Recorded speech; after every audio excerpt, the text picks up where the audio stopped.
오늘 말씀은 첫사람 아담과 예수 그리스도의 대조를 우리에게 보여주고 있는 말씀입니다. 이 대조를 통해서 예수님이 이 땅에 오셔서 우리에게 주신 그 은혜와 축복이 얼마나 큰 것인가, 이걸 보여주고자 하는 것이 말씀의 의도입니다. 함께 이제 말씀을 들으면서 성탄이 준 축복이 얼마나 큰 것인가를 되새김질해 보도록 하겠습니다.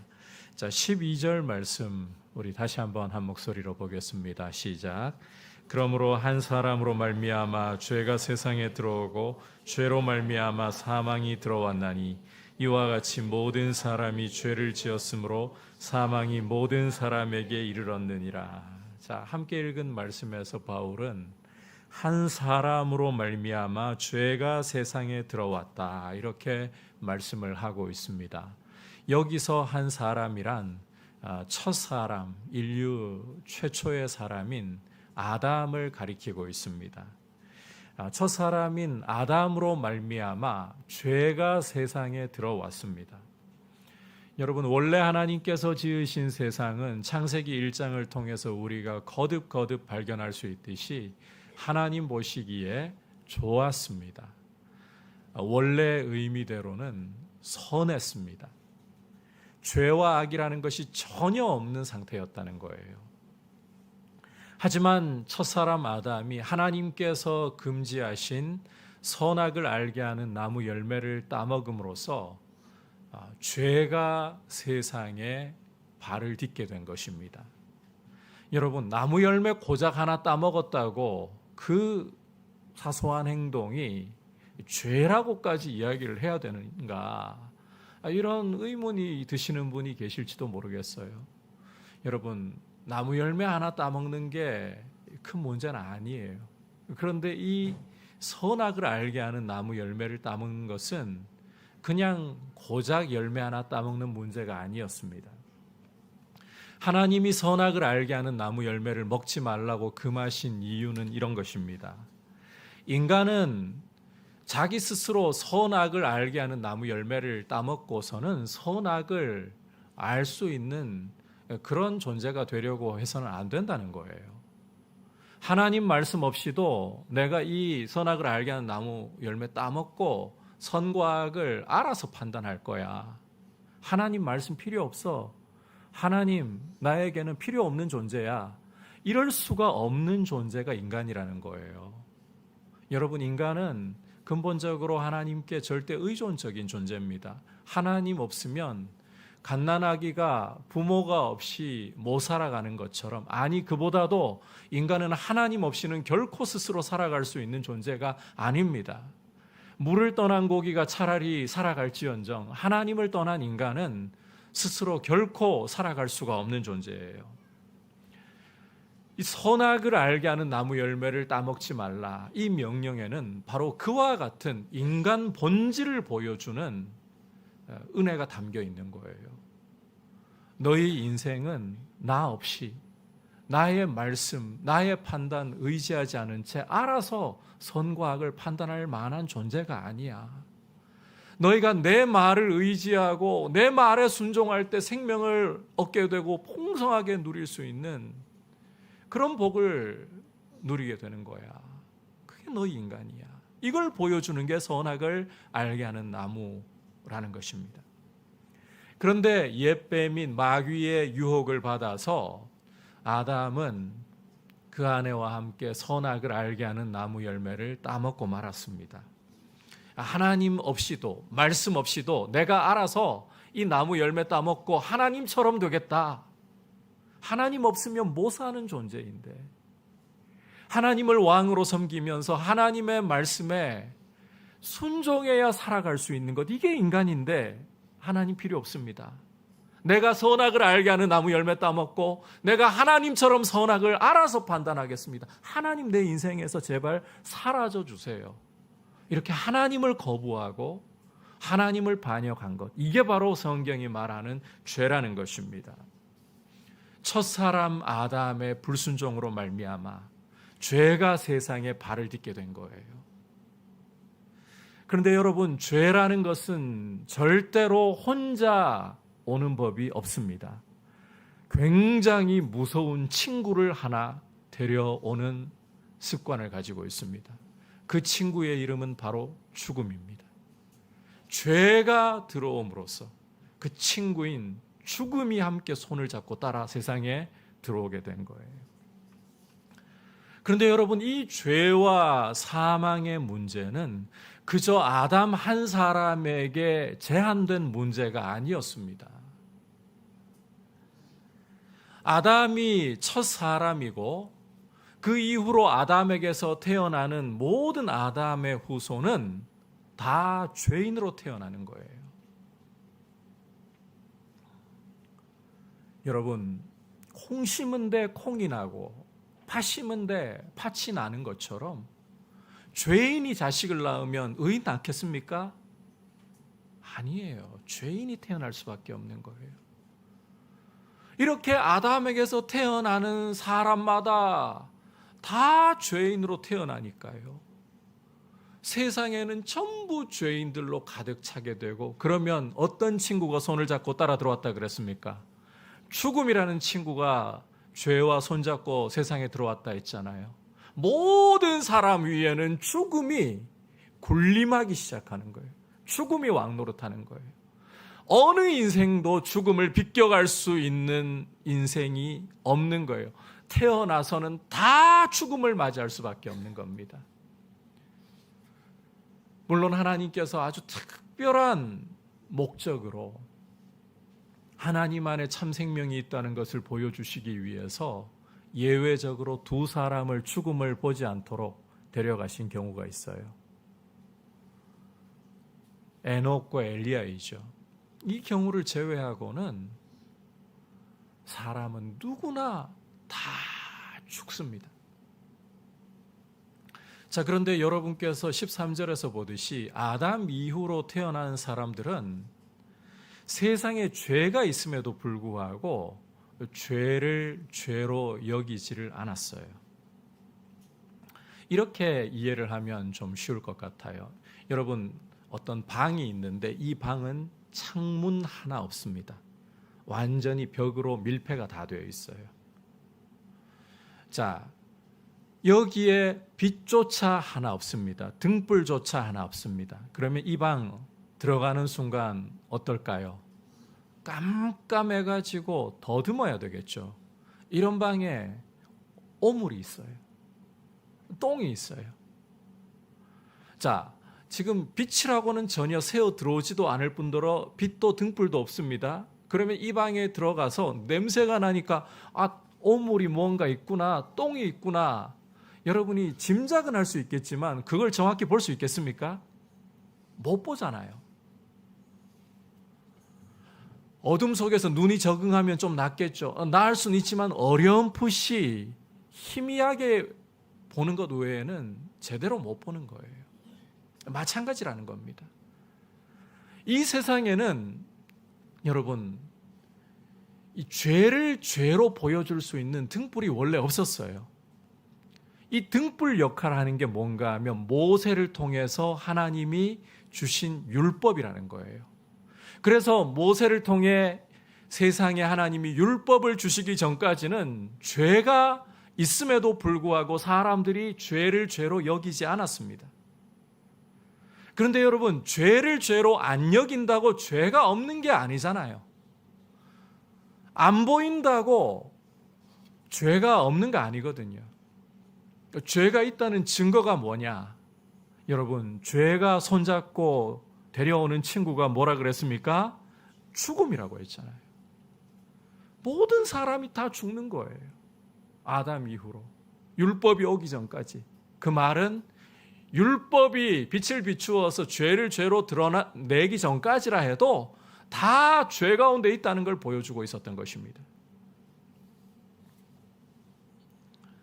따라서 14절에서 이런 말씀을 하는 거예요. 같이 한번 14절을 읽어보도록 하겠습니다. 시작. 그러나 아담으로부터 모세까지 아담의 범죄와 같은 죄를 짓지 아니한 자들까지도 사망이 왕노릇하였나니. 네. 자, 여러분, 비록 그 아담과 똑같은 죄를 그 후손들은 짓지 않았습니다. 그럼에도 불구하고 다 죄인이에요. 죽음이 율법 오기 전까지는 죽음이 그것을 증명을 하고 있었다. 자, 그러면 이제 그 바울이 이런 이야기를 왜 하려고 하는 것인가? 이것은 한 사람 아담, 첫 사람 아담이 온 인류에게, 모든 인생에게 미치는 영향력, 파급력이 얼마나 큰 것인가, 이걸 보여주기 위한 이야기를 하고 있는 겁니다. 특히 대표가 될 때에 그 영향력, 그 파급력은 어마어마하다는 거예요. 지금 우리나라는 대통령의 비상계엄과 그 이후에 국회의 탄핵 사태 이후로 나라가 굉장히 어지럽고 혼란한 가운데 있습니다. 여러분, 대통령이 그저 한 개인이고 자연인이기만 하다면 나라가 이 정도까지 어지럽지는 않을 거예요. 질서를 잃어버리진 않았을 거예요. 하지만 대통령은 나라를 대표하는 사람이기 때문에 지금 온 나라가 힘들어하는 것입니다. 아담도 마찬가지라는 거예요. 여러분, 아담 한 사람이 선악을 알게 하는 나무 열매 따먹고 그걸로 끝나버릴 수 있잖아요. 그런데 끝나지 않아요. 이 한 사람 때문에 모든 인생이 다 죄 가운데 빠졌고 모든 인생 위에 죽음이 왕노릇을 하고 있는 거예요. 왜 그렇습니까? 이것은 아담이 대표가 되었기 때문인 거예요. 인류의 대표가 되었기 때문인 거예요. 오늘 말씀에 따로 구체적인 묘사는 없지만 하나님이 아담을 인류의 대표자로 세우셨기 때문에 이와 같은 파급력이 어마어마하다는 것입니다. 자, 그러면 구체적인 설명도 없는데 아담이 인간의 대표가 된다는 걸 갖다가 어떻게 설명할 수 있습니까? 증명할 수 있습니까? 근데 여러분, 성경을 읽어보시면 이 대표성에 대한 사례가 참 많이 기록이 되어 있어요. 그 중에서 레위인과 이스라엘의 장자 이야기가 대표성을 보여주는 아주 좋은 사례인데 이 이야기는 제가 여러분께 설명을 안 드릴게요. 어려워가지고. 말씀드려도 이해 못하는 분들이 좀 많을 것 같아요. 그래서 건너뛰고 구약을 읽어보면 가나안 땅에 들어간 다음에 하나님께 첫 열매를 가져와서 제물로 바치라고 명하는 것을 우리가 읽을 수가 있습니다. 자, 이 첫 열매를 하나님께 제물로 바친다, 이 말은 나머지 뒤따라오는 모든 열매가 다 하나님이 선물로 주셨다. 그래서 첫 열매는 대표성을 가지는 열매입니다. 자, 그래서 고린도전서 15장을 여러분이 읽어보시면 예수 그리스도께서 부활의 첫 열매가 되셨다. 대표성이에요. 예수님이 부활의 첫 열매가 되셨기 때문에 예수님을 믿는 모든 성도는 장차 우리 주님이 이 땅에 다시 오실 때 대표이신 예수님 따라 어떻게 된다? 다 부활하게 된다는 것입니다. 성경에서 말하는 대표성이 이런 거예요. 첫 사람이라는 말 자체가 대표성을 띈다는 거예요. 아담이 우리의 대표가 되었다는 거예요.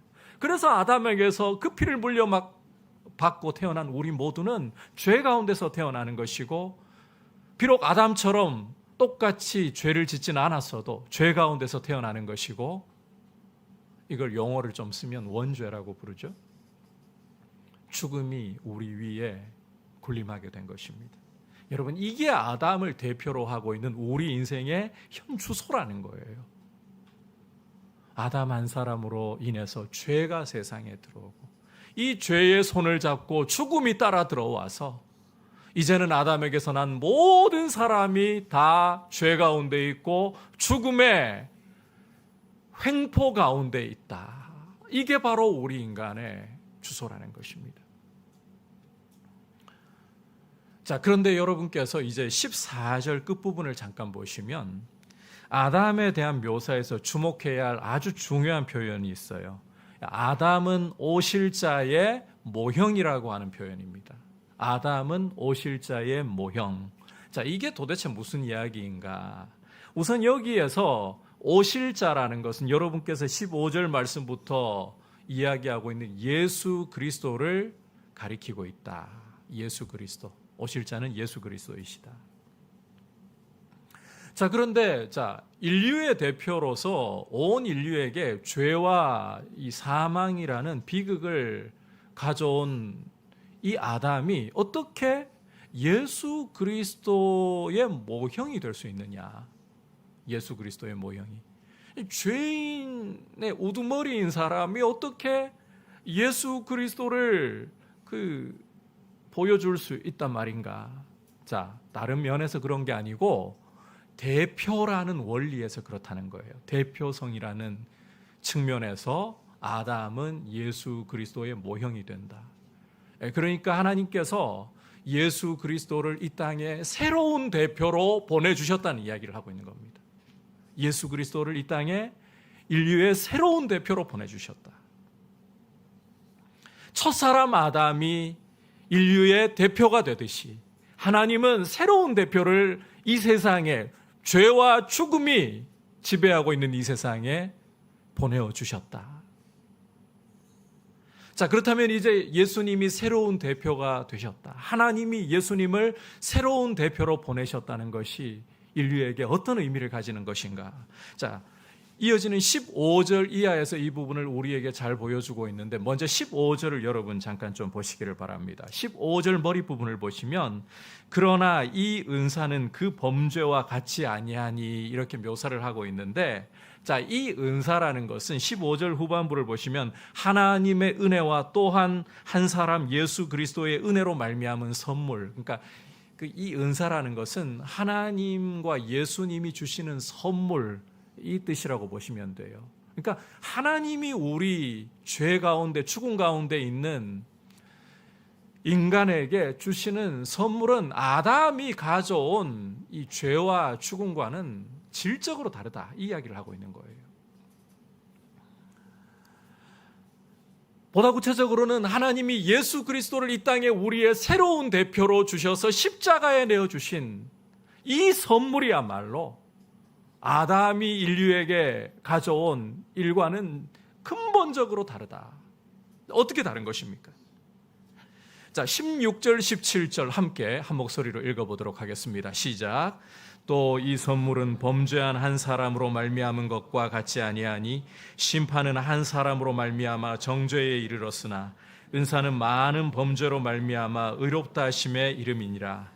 한 사람의 범죄로 말미암아 사망이 그 한 사람을 통하여 왕노릇하였은즉 더욱 은혜와 의의 선물을 넘치게 받는 자들은 한 분 예수 그리스도를 통하여 생명 안에서 왕노릇하리로다. 자, 이 함께 읽은 말씀이 좀 복잡하게 보일 수 있는데 간단히 이야기하면 이런 거예요. 아담이라는 원래 우리의 대표, 이 한 사람의 범죄에는 심판과 정죄, 유죄 판결이 따라왔다는 것입니다. 아담의 범죄, 우리 원래 대표였던 아담의 범죄에는 심판이 따라왔고 유죄 판결이 따라왔다. 반면 하나님과 예수 그리스도께서 우리 인류에게 주시는 선물은 많은 죄를 따라와서는 오히려 이 많은 죄를 의롭다 하심으로 바꾸어 버렸다는 것입니다. 그러니까 아담 한 사람이 죄를 데려오고 죽음을 데려와서 우리에게는 죄인이라는 판결, 심판이라는 판결이 드리워져 있을 뿐이었습니다. 반면 하나님과 예수 그리스도의 선물은 생명을 가져와서 우리 인생이 생명 안에서 왕노릇할 수 있게. 여러분, 이전에는 아담 아래 있을 때에는 죄와 사망이 우리 위에 군림하고 우리에게 횡포를 부립니다. 누구도 죄로부터 자유로울 수 없고 누구도 죽음의 권세에서 그 그늘에서 벗어날 수가 없습니다.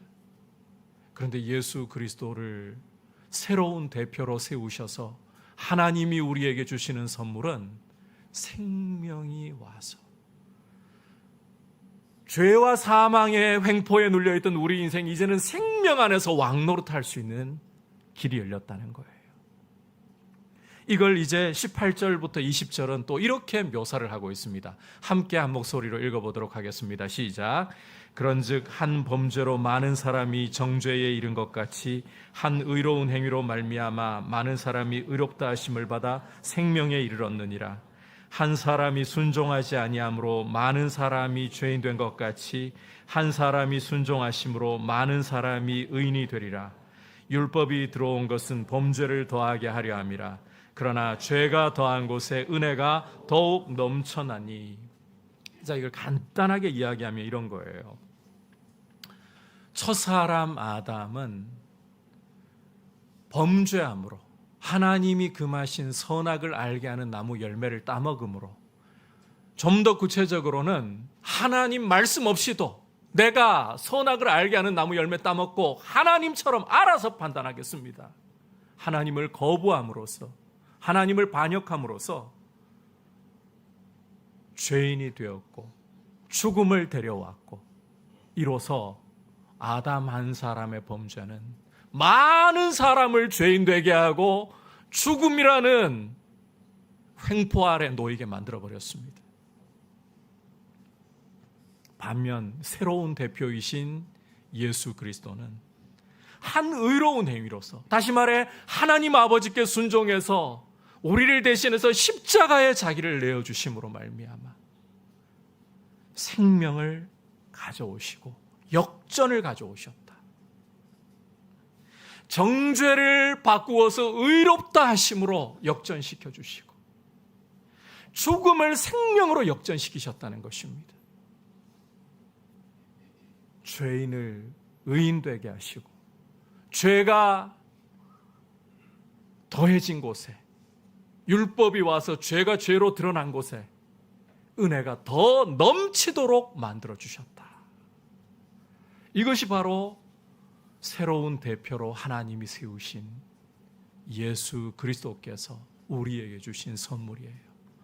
여러분, 예수님은 십자가에 우리 대신 우리 죄를 지고 죽으심으로써 우리 죄에 대한 처벌을 그분이 다 받으셨습니다. 그리고 우리에게 당신이 죽음을 다 짊어지시고 우리에게는 생명을 주셨습니다.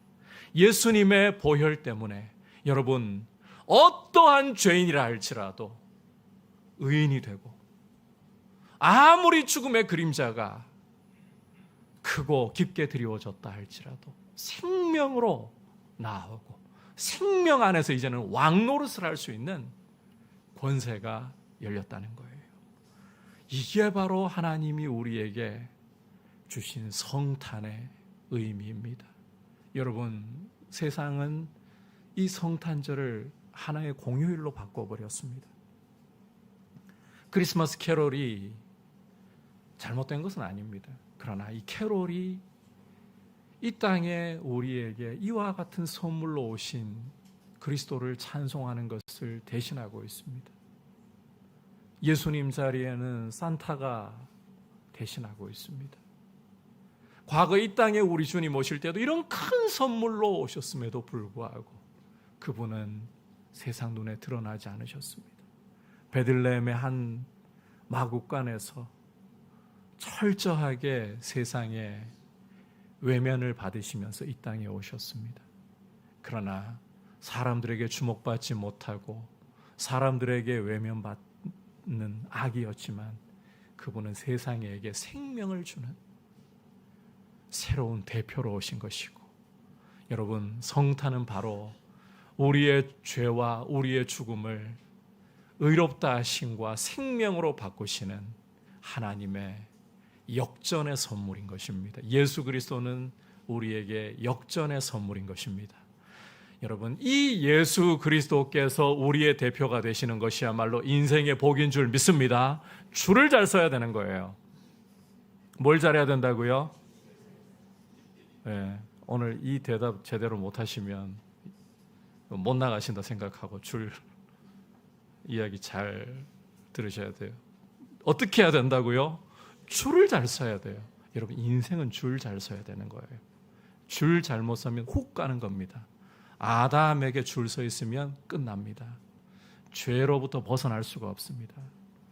죽음의 권세로부터 소망이 없습니다. 죽음의 횡포에 매여 살다가 우리의 이 육체의 호흡이 끝날 때는 죽기 싫어 아등바등 하다가 그럼에도 불구하고 죽음을 피하지 못하고 영원한 심판에 이를 수밖에 없습니다.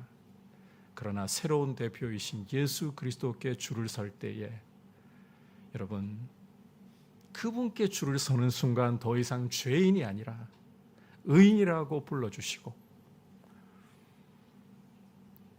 더 이상 죽음이 아니라 하나님, 생명이신 하나님과 이 사귐이라는, 하나님과 아버지와 자녀로서 사귐이라는 이 축복을 주시고, 장차 이 땅에서 우리의 호흡이 끝날 때에 여러분, 죽음이 더 이상 우리를 횡포로 유린하지 못합니다.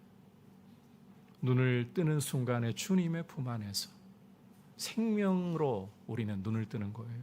그래서 성도의 죽음은 성경에서 잠잔다라고 표현을 하고 있는 겁니다. 스데반이 순교를 당하면서 날아오는 돌덩어리들의 몸이 만신창이가 되고 지겨져 가면서 죽을 때에조차 그는 보좌 우편에 서서 자신을 응원하시고 맞아주시는 그 주님을 바라보면서 천사와 같은 얼굴로 그렇게 죽음을 맞이하고 잠들었다라고 묘사하는 것을 볼 수 있어요.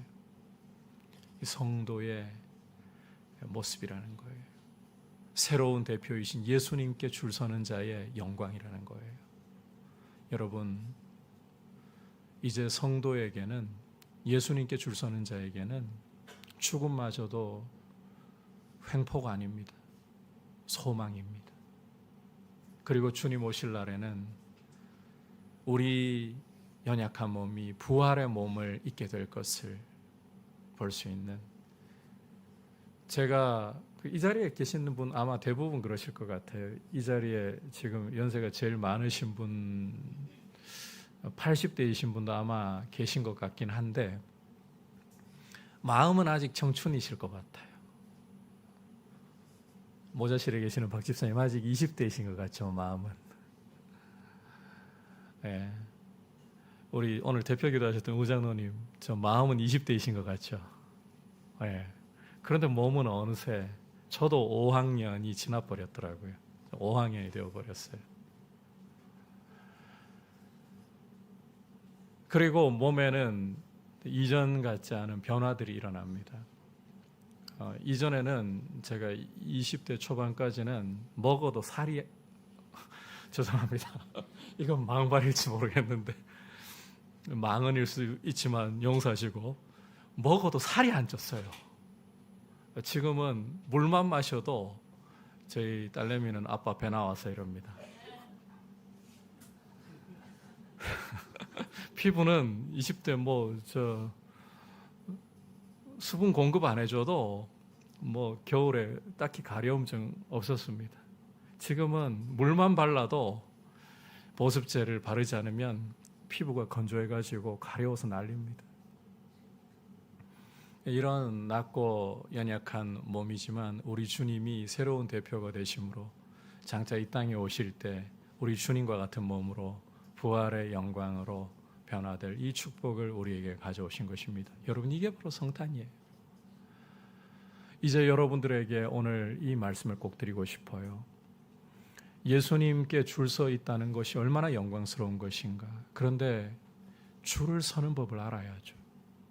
여러분, 줄서기라는 게 어떻게 예수님께로 줄서기를 해야 되는 건지를 알아야 될 거 아니에요.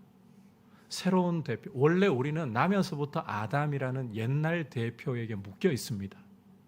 자동으로 새로운 대표에게로 넘어가시는 게 아니에요.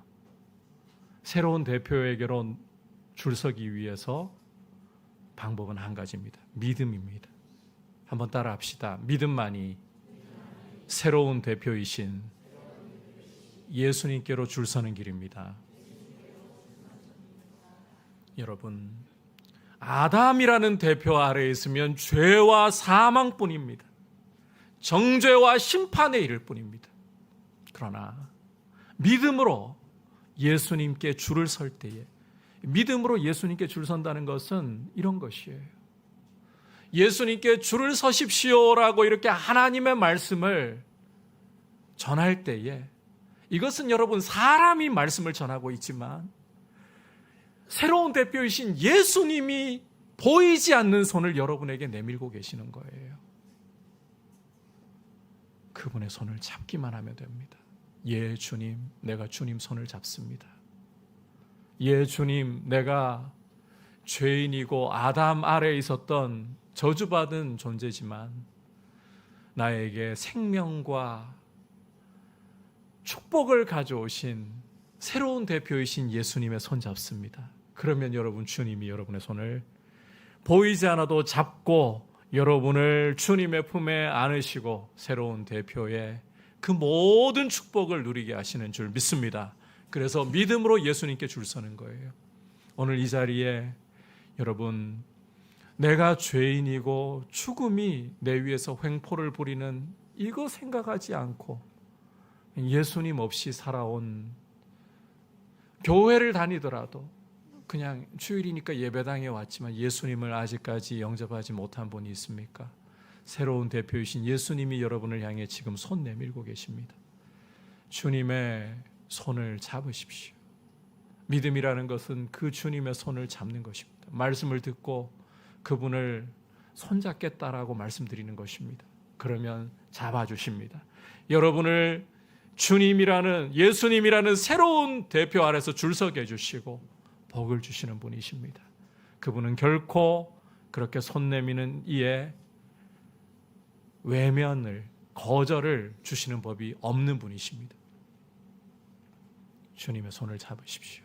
그리고 이미 예수님이라는 대표 아래 줄 서 있습니까?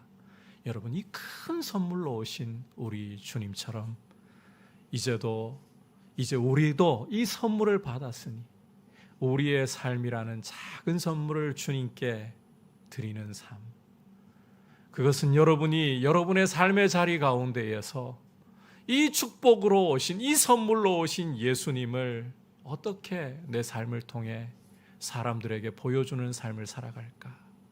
이웃을 사랑하는 것으로 나타나는 거예요. 거룩한 삶으로 이웃을 사랑하는 것으로 나타나는 거예요. 여러분, 이 이야기만 하고 이제 좀 마칠까 합니다. 지금 우리나라는 굉장히 크게 양분되어 있습니다. 세대 간의 갈등도 너무 큽니다. 교회마저도 그런 모습이 많이 파고 들어와 있습니다. 이 뭔가 하면 이 정치가 교회 안에 들어와 가지고 그런 일이 벌어지고 있어요. 제가 여러분들에게 분명히 말씀드릴 수 있는 것은 사람은 중립적인 존재 절대 못 됩니다. 여러분 가운데도 다 좌든 우든 정치적인 색깔 다 갖고 있습니다. 여러분, 중립은 없습니다. 앞에 서 있는 저 중립 아닙니다. 저도 제 색깔이 있습니다. 중요한 것은 교회는요, 각자의 색깔이 있지만 하나님 나라입니다. 작은 하나님의 나라이고 하나님의 나라의 완성을 향해 전초기지로 세우신 공동체입니다. 여기는 세상 질서가 아닙니다. 여러분이 좌냐 우냐 그 중요하지 않아요. 존중하십시오, 서로. 각자가 그런 색깔을 가지고 있구나. 안 치우칠 수 없어요. 하루는 제 아내가 저 사역 다 마치고 목양실에 들어오면서 오늘 나 파란 옷 잘못 입었어. 의도하고 정치적인 뭐 어떤 의도를 보여주려고 입은 건 아닌데 파란 옷을 입고 말았어. 제가 그 강단에 올라올 때 주로 파란색 넥타이 매요. 빨간색 넥타이 안 매요. 그거는 제 정치 색깔을 보여주는 게 아니고 저는 빨간색이 안 어울려요. 단순히 그 이유예요. 빨간색을 선물 주시면 되게 이게 안 맞아요, 얼굴에. 네, 어쨌든 저도 중립일 수 없어요. 여러분 다 중립일 수 없어요. 그런데 중요한 건 그거예요. 우리는 하나님 나라의 공동체입니다. 교회에서 가장 중요한 게 뭔가 하면요, 구원의 문제예요. 구원의 문제. 죄로부터 해방되지 않잖아요. 그러면 아무리 정치 이야기를 해본들 여러분들에게 소용이 없어요. 궁극적으로 죄가 해결되지 않으면 구원이 올 수가 없어요. 그리고 이 죄 문제가 근본적으로 해결이 되는 것이 여러분 십자가이고, 이 죄 문제가 완전히 이 땅에서 사라지고 완전한 의와 평강이 사자가 어린 양과 함께 뛰놀 수 있고, 어린아이가 독사굴에 손을 넣어도 물지 않고 해를 입지 않는 이런 완전한 평화. 여러분, 문자 그대로 이런 그림이 하나님 나라의 그림이라는 게 아니에요. 하나님 나라가 완성되었을 때는 그 사자하고 어린 양 같이 놀고 있는 걸 보겠구나, 뭐 이런 이야기가 아니고, 사자는 어린 양을 먹이로 삼잖아요. 그런데 같이 논다는 게 무슨 이야기입니까? 더 이상 해가 없다는 거예요. 죽음이 없다는 거예요. 악이 없다는 거예요. 완전한 평화가 온다는 거예요. 교회는 여러분, 어떤 대통령, 제가 예전부터 이런 이야기 했었죠. 또 한 번 더 합니다. 어떤 대통령이 세워져도 여러분들의 마음에 필요 다 못 채웁니다. 다 부족함이 있습니다. 우리는 사람을 기대하기보다 위해서 기도하는 겁니다. 나라를 위해서 기도해 주시고, 교회 안에서 정치적인 색깔을 갖고 있지만 그걸 이야기 자꾸 하려고 하지 마시고, 서로 존중하시고, 하나님 나라는 그러는 거예요. 각자의 색깔은 각자 그렇게 이 땅에 우리에게 우리의 새로운 대표로 오셔서, 근본 문제는 죄입니다. 죄. 여러분, 이 죄로부터 해방된 공동체가, 여러분, 죄는 관계를 파괴합니다. 죄는 왜 페미닌 이야기 나오고 남성 혐오 이야기 나오고 동성애 이야기 나오고, 죄가 질서를 다 망가뜨린 거예요. 질서를. 교회는 근본적으로 이 죄로부터 우리를 자유케 하시고, 하나님의 나라는 그래요. 나하고 색깔 다른 사람이라고 배척하지 않아요. 우리는 다 형제요 자매입니다. 주 안에서. 그렇게 가는 게 교회인 거예요. 하나님 나라인 거예요. 여러분, 그러한 모습으로 우리가 이 땅의 선물로, 우리에게 의와 생명의 선물로 오신 예수님, 선물 그 자체이신 예수님, 그 주님을 선물로 받았으니 우리의 삶도 세상을 향해, 이웃에게, 지금 이 미움이 가득한 이 땅에, 여러분, 그래서 제가 주일 그런 이야기 했잖아요. 교회 잘못이라고. 교회가 세상을 향해 정말 사랑이 뭔지를 못 보여줘가지고 이런 사태까지 온 거예요. 여러분, 정치인들 탓할 필요도 없어요. 근본적으로 우리 죄예요. 우리 죄. 교회가 교회답지 못해서 빛이 안 돼서 그래요. 사랑이 뭔지를 우리가 받았으면서도 못 보여준 게 문제인 거예요. 그래서 우리가 그렇게 기도해야 돼요. 가정에서도 예수님 사랑을 이렇게 받았다면, 주님, 아직 진짜 사랑이라는 걸 모르는 부모님께, 남편에게, 아내에게, 자녀들에게 보여주기를 원합니다. 그게 우리 간절한 소원이 되어야 돼요. 가정에서부터 이러한 모습으로, 여러분, 하나님의 나라가 우리 삶 가운데 침투하는 모습으로 이 선물 받은 우리가 주님의 그러한 사자들로서, 대표자들로서 드려질 수 있기를 주님의 이름으로 축복합니다. 여러분, 우리의 원래 대표 아담은 불순종함으로 자신만이 아니라 온 인류에게 죄를 가져오고 죽음을 가져왔습니다. 그러나 우리에게 새로운 대표로 하나님은 예수 그리스도를 선물로 주셨고, 그분은 죄가 더한 곳에 의로움으로 역전을 주셨고, 또 심판의, 죽음의 권세가 횡포를 부리는 곳에 생명 안에서 왕노릇할 수 있는 놀라운 은혜를 주셨습니다. 이 주님을 우리가 다시 한번 감사하고 그분이 선물로 오셨다면 이제 그 선물 받은 우리가 세상을 향해 주님 보여주는 작은 선물들로 나아가기 원합니다. 이런 귀한 결단이 있는 성탄절 될 수 있기를 주님의 이름으로 축복합니다.